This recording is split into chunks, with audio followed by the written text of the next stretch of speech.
نبی صلی اللہ علیہ وسلم نے فرمایا انسان اللہ سے دعا مانگتا ہے، زندگی بھر مانگتا رہتا ہے، اور اللہ زندگی بھر دعاؤں کو قبول کرتے رہتے ہیں، لیکن اس کو نظر نہیں آ رہا ہوتا، اس کو نظر کہ اللہ اپنے طریقے سے دعا قبول کرتا ہے۔ اگر اللہ ایسے دعا قبول کرے نا، آپ نے ادھر کہا اے اللہ میری تنخواہ ڈبل کر دے، آفس گئے باس نے کہا کہ جناب نئے وزیر اعظم نے جو اعلان کیا ہے اس کی منظوری ہو گئی، ٹھا ٹھا کر کے ایسے دعائیں قبول ہونا شروع ہو جائیں تو غیب پر ایمان ختم، پھر تو دعا کی ترغیب دینے کی ضرورت ہی نہیں رہے گی۔ سب لوگ مصلی لے کے مسجد میں آ جائیں گے، سارا دن دعائیں مانگتے رہیں کہ اللہ سے جو مانگو ملتا ہے، خربوزہ مانگو خربوزہ ملتا ہے، تربوز مانگو تربوز ملتا ہے، افطاری میں پکوڑے مانگو پکوڑے ملتے ہیں، سموسے مانگو بھوک لگ رہی ہے کیا کریں سموسے ملتے ہیں، جو مانگو وہ ملتا ہے۔ تو دعائیں تو لازمی قبول ہوتی ہیں، لیکن انداز وہ ہوتا ہے جو اللہ کرتے ہیں۔ اللہ کہتے ہیں میں اپنے طریقے سے کروں گا۔ اب اس کی بڑی لمبی چوڑی تفصیل ہے کہ کیسے قبول ہوتی ہے۔ بعض دفعہ جو چیز مانگ رہے ہیں اللہ وہی دے دیتا ہے آپ کو، بعض دفعہ اس کا متبادل دے دیتا ہے، آلٹرنیٹ دے دیتا ہے، بعض دفعہ نہ آلٹرنیٹ دیتا ہے نہ وہ چیز دیتا ہے، کوئی مصیبت آنے والی ہوتی ہے اس دعا کی برکت سے اس مصیبت کو ٹال دیتا ہے۔ آپ اپنے بیٹے کے لیے بچی کے لیے دعا مانگ رہے ہیں اس کو ٹھیک کر دے، وہ ٹھیک نہیں ہوئی لیکن دوسری نے بیمار ہونا تھا، اللہ نے اس سے وبا کو ٹال دیا۔ تو جن کا غیب پر ایمان ہوتا ہے وہ تو مانگتے ہیں، اللہ سے مانگتے ہیں۔ پتہ ہے بھائی یہ ہو نہیں سکتا کہ جس خدا نے کہا ہے کہ میرے سامنے ہاتھ اٹھاؤ، حدیث میں آتا ہے اللہ میں اتنی غیرت ہے کہ جب کوئی اللہ کے سامنے ہاتھ اٹھا کے مانگتا ہے تو اللہ کو خالی ہاتھ لوٹاتے ہوئے حیا آتی ہے۔ بڑے سیٹ کے پاس کوئی بھکاری جائے اور پیسے مانگے اور وہ اس کو دھتکار دے تو بھکاری کہے گا نا یار نام تو بڑا سنا تھا آپ کا، بڑے سخی ہو۔ تو اللہ کو حیا آتی ہے کہ ان ہاتھوں کو خالی لوٹائے، دیتا ہے لازمی۔ تبھی ہم نے اہل اللہ کو دیکھا ہے کہ مانگتے بہت ہیں، بڑی لمبی لمبی دعائیں مانگتے ہیں۔ لوگ ان کو بے وقوف سمجھتے ہیں کہ یار یہ ہر وقت مصلی پہ دعائیں مانگتے رہتے ہیں لمبی لمبی، ملتا تو کچھ ہے نہیں۔ انہیں پتا ہے کہ یہ بہت ملتا ہے اللہ سے مانگنے سے، لیکن اللہ کا انداز ایسا ہوتا ہے کہ صرف وہ مانگیں جن کو غیب پر یقین ہے۔ یعقوب علیہ السلام ساری زندگی مانگتے رہے اللہ تعالیٰ سے، اس مانگنے کا بدلہ کیا ملا ہے؟ دوسرا بیٹا بھی اللہ نے چھین لیا۔ عجیب بات ہے یا نہیں؟ پہلا بیٹا گم ہوا تو اللہ سے اس کے ملنے کی دعائیں مانگتے رہے۔ دعا کیا قبول ہو رہی ہے؟ قحط پڑ گیا، کھانے پینے سے بھی گئے، اس سے بڑی مشکل راشن لینے کے لیے بھیجا مصر اپنے بیٹوں کو، تو دوسرا بیٹا بھی بولو گیا، وہ بھی بادشاہ نے رکھ لی۔ روتے روتے آنکھوں کی بینائی چلی گئی۔ آپ کی اولادیں آپ سے کیا کہنے لگی؟ تاللہ تفتأ تذکر یوسف، اللہ کی قسم آپ یوسف کو ابھی تک یاد رکھا ہوا ہے، حتی تکون حرضا او تکون من الحالکین، آپ کی جان نہ چلی جائے۔ تو زبان سے یہ نہیں کہا کہ میں اللہ سے مانگ مانگ کے تھک گیا ہوں لیکن اللہ دینے کے لیے تیار نہیں ہے، میرا تو دوسرا بیٹا بھی گیا۔ جب دوسرا بیٹا بھی گیا ہے نا اس وقت یہ الفاظ کہیں کہ آنکھوں کی بینائی چلی گئی۔ گھر والے کہنے لگے کہ آپ کو ابھی تک یاد ہے؟ کچھ چیزیں غیر اختیاری ہوتی ہیں، اپنے اختیار سے غم کو سوچنا یہ شریعت میں جائز نہیں ہے، لیکن کچھ چیزیں انسان کے اختیار میں نہیں ہوتی۔ وہ غم جو آپ کے اختیار میں نہیں ہے اس پہ آپ کو گناہ نہیں ملتا بلکہ صبر پہ ثواب ملتا ہے۔ شریعت میں حکم یہ ہے کہ غم کو بھول جاؤ، اس کو ایک ہی چیز کو لے کے مت بیٹھے رہو۔ لیکن حضرت یعقوب علیہ السلام کو اپنے بیٹے سے اتنی محبت، ظاہر ہے اس بیٹے میں بہت ساری خصوصیات تھیں، وہ جانتے تھے کہ اللہ ان کو پیغمبر بنائے گا۔ حضرت عمر رضی اللہ تعالی عنہ کا قول ہے، فرماتے ہیں کہ مجھے اس بات کی پرواہ نہیں ہوتی کہ میری دعا قبول ہو رہی ہے کہ نہیں ہو رہی، مجھے اس کی فکر رہتی ہے کہ دعا مانگنے کی توفیق مل رہی ہے کہ نہیں مل رہی، کیونکہ اللہ جب ناراض ہوتا ہے نا کسی سے مانگنے کی توفیق چھین لیتا ہے اللہ تعالیٰ، اور مانگنے کی توفیق دی ہوئی اس کا مطلب اگر ناراض ہے بھی تو اتنا زیادہ نہیں ہے، تھوڑا بہت ہے، وہ تلافی چاہتا ہے کہ آپ کر لو۔ مانگنے کی توفیق ملنا اس کی علامت ہے کہ اللہ اگر ناراض کی ہے تو بہت زیادہ نہیں روٹھا ہوا بلکہ اس نے سوری کا آپشن دیا ہوا ہے کہ چلو مانگ کے اپنا اتنا منا لو مجھے، کسی بھی طریقے سے راضی کر لو. دعا کا اس قدر فائدہ ہوتا ہے انسان کو، اس قدر فائدہ ہوتا ہے. آپ مانگنا شروع کریں، زندگی چینج ہونا شروع ہو جائے گی، آپ کی زندگی میں تبدیلی آنا شروع ہو جائے گی. جتنا تعلق اللہ کے ساتھ دعا کے ذریعے بنتا ہے اتنا تعلق کسی اور چیز سے نہیں بنتا. دیکھو کسی سے دوستی کرنا چاہتے ہو، دوستی کا سب سے بہتر طریقہ کیا ہے؟ اس سے گپ شپ شروع کر دو. یہی طریقہ ہے نا بھائی. آپ کا دوست کون ہے؟ وہ جس سے آپ کی گپ شپ زیادہ ہوتی ہو، اسی سے دوستی ہوگی نا. اب آپ بتا رہے یہ میرا جگری دوست ہے، بہت پرانا دوست ہے. میں پوچھوں گا آپ سے بھائی یہ دوستی کیسے ہوئی؟ یہ دوستی بھائی ایسے ہوئی کہ میں جس کالج میں پڑھتا تھا وہیں یہ بھی یہی پڑھتا تھا. تو کیا کرتے تھے آپس میں؟ کوئی بات چیت ہوتی؟ بات چیت تو نہیں ہوئی کبھی زندگی میں. پھر دوستی کیسے ہو گئی؟ پڑھتے تو بہت سارے لوگ ہیں. دوستی کے لیے سب سے پہلی چیز کیا ہے؟ بات چیت. دعا میں انسان بات چیت شروع کر دیتا ہے. کس کے ساتھ؟ اللہ کے ساتھ. تو اللہ اور بندے کا کنیکشن مضبوط ہونا شروع ہو جاتا ہے. اس لیے اہل اللہ کو تو اس کی پرواہ نہیں ہوتی کہ میری دعا قبول ہو بھی رہی ہے کہ نہیں ہو رہی ہے. وہ کہتے ہیں ہمیں مانگنے کی توفیق مل رہی ہے. معذرت کے ساتھ تھوڑی میں ابیوز لینگویج استعمال کرتا ہوں کہ باہر میں جائے قبول ہونا.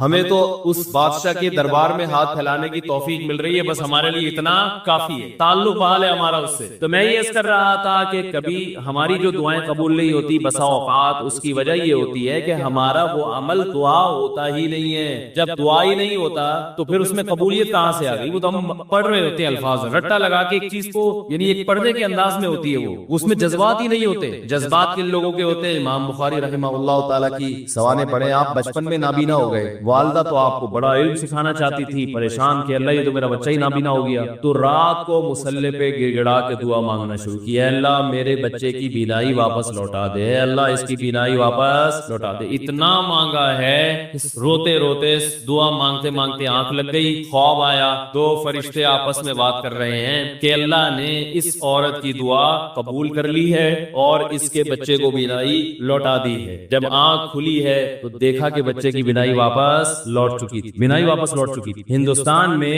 ایک بزرگ تھے، رمضان نام تھا ان کا، یہاں کراچی ہجرت کر کے آ گئے تھے ہندوستان سے. تو جو کوئی اس طرح کے بڑے لوگ ملتے تھے نا جو بھی نیک ہوں پرہیزگار ہوں، تو میں ان سے تھوڑا سا انٹرویو لیتا تھا کہ آپ نے کوئی ایسی کوئی واقعہ دیکھا ہو، کوئی کرامت دیکھی. انہوں نے اپنا بڑا دلچسپ واقعہ سنایا. فرماتے ہیں کہ میں نے اپنی آنکھوں سے دیکھا کہ ہندوستان کے ایک علاقے میں جو بلوائی تھے نا، جو بلوا کرنے والے ہندو تھے، انہوں نے دہشت گردوں نے مسلمانوں کے علاقوں پہ حملہ کر دیا. مسلمان بہت تھوڑے تھے، مقابلہ نہیں کر سکتے تھے. کہتے ہیں کہ ایک بزرگ تھے وہیں کہیں مظاہر علوم کے یا دیوبند کے. مقصد میرا یہ نہیں ہے کہ کوئی دیوبند کے علاوہ کوئی بزرگ نہیں ہوتا، وہ چونکہ واقعہ ان کا اس لیے لوگ اس کو بھی کہتے ہیں کہ اپنے مسلک کو کرنا ہے. وہ اتفاق سے تھے وہاں کے، تو اس لیے میں نے تو وہ مکان کی چھت پہ کھڑے ہو گئے اور اللہ سے دعا مانگنے لگے. بہت گڑ گڑا کے دعا مانگی کہ اللہ ان لوگوں کے شر سے ہمیں بچا لے. تو یہ جو واقعہ سنانے والے تھے نا، انہوں نے مجھے خود بتایا، کہتے میں نے اپنی آنکھوں سے دیکھا کہ گھوڑوں پہ آسمان سے فرشتے نازل ہو رہے ہیں اور ان کے ہاتھ میں بڑی بڑی راڈیں ہیں، گزن ہیں، اور وہ زمین پہ نازل ہو کر انہوں نے ان بلوائیوں کے خلاف حملہ کر دیا، مارا ہوں. میں نے جب یہ واقعہ ایک دفعہ بیان کیا تو یوٹیوب پہ جب یہ واقعہ گیا تو اس علاقے کے جو مسلمان تھے ان کے کمنٹس آئے کہ یہ واقعہ یہاں پر ہوا ہے اور اس گاؤں میں ہوا ہے. نہیں یاری بات سمجھ. تو یہ کیا ہے؟ دعا مانگنے والے کی جو دعا ہے نا اس میں طاقت تھی. وہ مانگ رہا تھا گڑ گڑا کے. آپ نے دیکھا ہوگا آج کل ہم نماز استسقا پڑھتے ہیں، بارش پھر بھی نہیں ہوتی. عموماً ایسے ہی چل رہا ہے، سسٹم جو چل رہا ہے نا، نماز استسقا پڑھ رہے ہیں، بارش نہیں ہو رہی، وہ اللہ سے اچھی امید رکھتے ہیں کہ قبول ہوتی ہوگی دعائیں. لیکن پہلے دعائیں نماز استسقا کی فوراً قبول ہوتی تھی اور ان کا ظاہر بھی قبول ہوتا تھا. یہ ہم نے بھی اپنے بڑوں سے بھی سنا. میری دادی نے، اللہ ان کی مغفرت کرے، خود بتایا. انہوں نے بتایا کہ ہندوستان میں جب بارشیں برسنا ختم ہو جاتی تھی تو مظاہر علوم سے، دیوبند سے علماء کی ایک جماعت نکلتی تھی، سہارنپور سے، اور عورتیں، بچے، مرد، بوڑھے سب ان کے ساتھ نکل کے میدان میں جاتے تھے. خود انہوں نے اپنا واقعہ سنایا. کہہ رہے ہم جاتے تھے میدان میں بوسیدہ کپڑے پہن کے. نماز استسقا میں یہی ہے نا کہ بوسیدہ کپڑے پہن کے جاؤ، اپنے مواشی کو بھی لے کر جاؤ اور شہر سے باہر جاؤ اور دھوپ میں اللہ سے گڑ گڑا کے دعائیں مانگو. تو کہتے ہم جب جایا کرتے تھے بارش کی دعا مانگنے کے لیے تو اتنا یقین ہوتا تھا کہ بارش ہوگی کہ تمبو ساتھ لے کر جاتے تھے کہ جب بارش ہوگی نا تو وہاں دیگیں پکیں گی اور کھانا کھایا بھی جائے گا، خوشی میں کھلایا بھی جائے گا. تو کھانے کا سامان گھر سے لے کر جایا کرتے تھے. اور ہوتا ہے کہ ہم نے خود دیکھا ہے کہ نماز استسقا کے لیے دعائیں ہو رہی ہیں اور آسمان پہ بادل آئے اور بارش برسنا شروع، اور ہم سب کیا کر رہے؟ تمبو لگا کے کھانا کھا رہے ہیں خوشی میں. یہ میں نے خود سنا. نمازی تھی ماشاءاللہ، پرہیزگار تھی. مولانا عبد الرحیم رائے پوری رحمۃ اللہ علیہ سے بیعت بھی تھی. وہ یہ اس لیے فضائل سنا رہا ہوں کہ بھائی امید ہے کہ انشاءاللہ جھوٹ نہیں بولا ہوگا انہوں نے. وہ جھوٹ کیوں بولیں گے بھائی؟ ان کو کوئی پیسے مل رہے تھے. یہاں ہمارے پڑوس میں یہی اسی مسجد میں سامنے ایک ڈاکٹر صاحب رہا کرتے تھے، آپ کو معلوم ہوگا. یہاں ایک ڈاکٹر صاحب رہتے تھے نا سامنے والے گھر میں, ان کے والد صاحب بھی بوڑھے آدمی تھے. اللہ تعالیٰ اگر زندہ ہیں تو اور عمر میں برکت دے, انتقال ہو گیا تو اللہ ان کی مغفرت کرے. میرے سے بڑی گپ شپ تھی ان کی, مجھے بس یہ کہتے تھے آپ اتنے پتلے کیوں ہیں؟ اب تو میں تھوڑا موٹا ہو گیا, وہ بہت ہی پتلا تھا. کہہ رہے ہیں آپ مولویوں کے اتنے باریک سے کیوں ہیں؟ ویسی گپ شپ میں مذاق کرتے تھے. تھے ہوتے ہیں کچھ زندہ دل قسم کے, لاہور کے تھے, پنجاب کے اصل. تو انہوں نے بھی, ان سے بھی گپ شپ ہوتی تھی. انہوں نے بھی ایسے, میں نے ان کو بتایا کہ ہماری دادی سے ہم نے سنا کہ وہاں ہندوستان میں جب جایا کرتے تھے نماز استسقاء کے لیے تو بارش ہو جاتی تھی. آپ نے کبھی ایسا دیکھا؟ انہوں نے کہا ہم نے خود اپنی آنکھوں سے دیکھا. انہوں نے اپنے 2 واقعات سنائے. ایک انڈیا کا, وہ انڈیا کے پنجاب سے ان کا تعلق تھا. کہنے لگے کہ ایک مرتبہ بارش رک گئی تو ہم بارش کے لیے یعنی دعا مانگنے کے لیے نماز استسقاء کے لیے گھر سے نکلے. سنت یہ ہے کہ نماز استسقاء میں آپ ایک تو آبادی سے دور جائیں, نمبر 2 تھوڑے بوسیدہ کپڑے پہن کے جائیں, سب جائیں, بچے بھی جائیں, عورتیں بھی جائیں, مرد بھی جائیں, بوڑھے بھی جائیں, سب لوگ جائیں, اور بہت لمبی دعا مانگی جائے, بہت اطمینان کے ساتھ دعا مانگی جائے. تو کہتے ہیں کہ ہم جب نکل کے جا رہے تھے تو ہندو یہ کہہ رہے تھے یہ موسلے بارش برسانے جا رہے ہیں. ہندوؤں کو اتنا یقین تھا, موسلے کہتے ہیں, موسلی ہندو زیادہ تر موسلے ہی کہتے ہیں. تو کہہ رہے تھے کہ یہ کیا کرنے جا رہے ہیں؟ موسلے بارش برسوانے جا رہے ہیں. کہتے ہیں کہ جب گئے دعا مانگی ہے, انتہائی شدید گرمی. آج نماز استسقاء بھی ایئر کنڈیشن ہال میں ہوتی ہے, اور توبہ وبا کا تو کوئی تصور ہوتا ہی نہیں ہے, کوئی گناہوں سے توبہ بھی کرے. وہ تو یہی ہوتا ہے, اللہ میں پھر فلم دیکھوں گا, جیسی بارش ہوگی تو میں کیا دیکھوں گا جا کے. تو گناہ سے تو قرآن کیا کہتا ہے, یا قوم استغفروا ربکم, گناہوں سے معافی مانگو, یرسل السماء علیکم مدرارا, آسمان سے موسلا دھار بارشیں برسائے گا. تو نماز استسقاء کا جو کانسیپٹ تھا وہ یہ تھا کہ آپ اللہ سے اپنے تمام گناہوں کی معافی مانگے. تو گناہوں کی معافی کا تو ہمارے ذہن میں ہی نہیں ہوتا, اور وہ امام پہ ڈال دیتے جو بیچارہ دعا مانگ رہے ہیں کہ اس کی وجہ سے قبول نہیں ہوئی. وہ تو اخلاص سے مانگ رہا ہوتا ہے. مسجد کا امام جو ہے وہ پبلک میں ایسے ایسے ماشاءاللہ بدماشوں کی کثرت ہوتی ہے, کوئی بہن کی وراثت کھا کے بیٹھا ہے, کوئی یتیم کا مال دبا کے بیٹھا ہوا ہے. چلو اب دبا لیا, مال کھا لیا, توبہ تو کرنا کہ اللہ میں واپس دے دوں گا, وہ